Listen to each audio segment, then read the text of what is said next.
আমরা 10 মিনিটের মধ্যে একটি স্প্রিং বানিয়ে দেখাবো।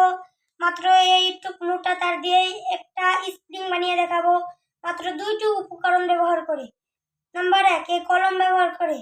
এখন আপনাদের সামনে সবাই ভিডিওটি কাছে থাকুন, তাহলে সবাই স্প্রিং বানানো শিখবেন। যাদের অনেক স্প্রিং আছে কাজে লাগে কিন্তু স্প্রিং আপনারা পান না, তাদের জন্য এই ভিডিওটি। আপনারা কিভাবে বাড়িতে খুব সহজেই বসে 10 মিনিটে স্প্রিং বানাতে পারবেন আপনারা সবাই দেখুন কিভাবে বানাতে হয়। প্রথমত এই যে এরকম একটা শক্ত তার নিয়ে নেবেন, যেটা মনে করেন কোনো বিল্ডিং হয় যেটা ব্যবহার করে এই যে এই তারটা কোনো বিল্ডিংয়ে ব্যবহার করে ওই তারগুলো নিয়ে আসবেন।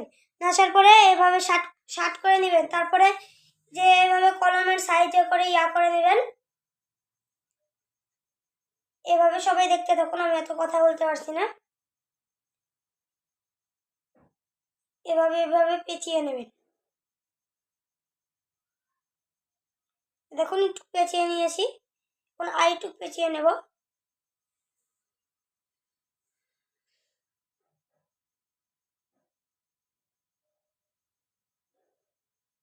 কেবল অর্ধেক হলো।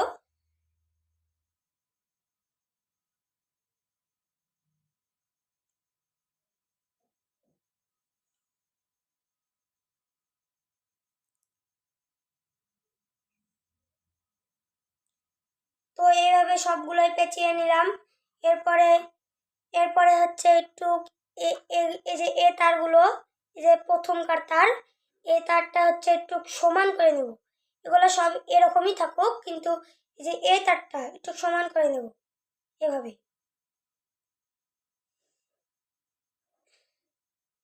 এবং সব তারই বাঁকা আছে কিন্তু এ তারটা সমান। এরকম ভাবে যে এ তারটাও সমান করে নেব। এভাবে এই যে এই দুইটি তার সমান হয়ে গেল। এখন এই যে এই তারগুলো একটু সাইজ মাপে করে নেব, মানে যে স্প্রিংটা দেখতে মানে একটু সুন্দর দেখানোর জন্য। এগুলো তো বেঁকা হয়ে আছে, এর জন্য একটু সোজা তো করবো না, মানে একটু স্প্রিং এর ইয়াটা করে নেব। মানে একটু সোজা করতে হবে এগুলো। এভাবে সোজা করে নেবেন। পেন্সিল ব্যবহার করলেও হবে, আমার কাছে কলম আছে তাই কলম ব্যবহার করছি। তো এভাবে করে নিলাম একটু, আপনারাও করতে পারেন। এভাবে করে নিলাম। এই জায়গাতে আমার স্প্রিং পুরোপুরি রেডি।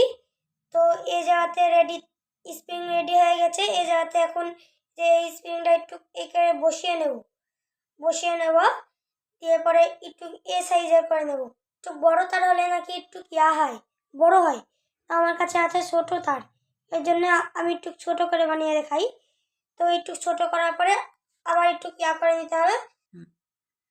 তো এই জায়গাতে একটু করে নিলাম, এরকম করে নিলাম। তো করে নিলাম। এখন এটা এরকম করা প্রথমে বসাবেন বলে দিলাম, তো এভাবে বসানোর পরে এরকম করে নিলাম।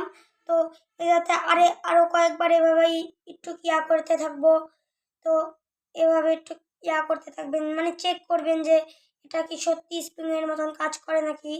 আপনার আমিও এভাবে চেক করে নিচ্ছি স্প্রিংয়ের মতন কাজ করে নাকি। তো এই জায়গাতে যদি স্প্রিং রেডি হয়ে যায় তাহলে আমরা এই জায়গাতে বের করে নেব স্প্রিংটা। দিয়ে এভাবে একটু চেক করে নেব যে স্প্রিং সত্যি তৈরি হয়েছে নাকি। তো এই জায়গাতে একটু চেক করে নিলাম আমি যে স্প্রিং একটু তৈরি হয়েছে। তো এই জায়গাতে স্প্রিংটা একটু এভাবে টেনে একটু বড় করে নেবেন। এরপরে চেক করবেন করে, তাহলে দেখবেন যে পুরোপুরি স্প্রিংটা তৈরি হয়ে গেল। তো মাত্র 10 মিনিটে আপনাদের সামনে স্প্রিং তৈরি করা শিখালাম। আল্লাহ হাফেজ।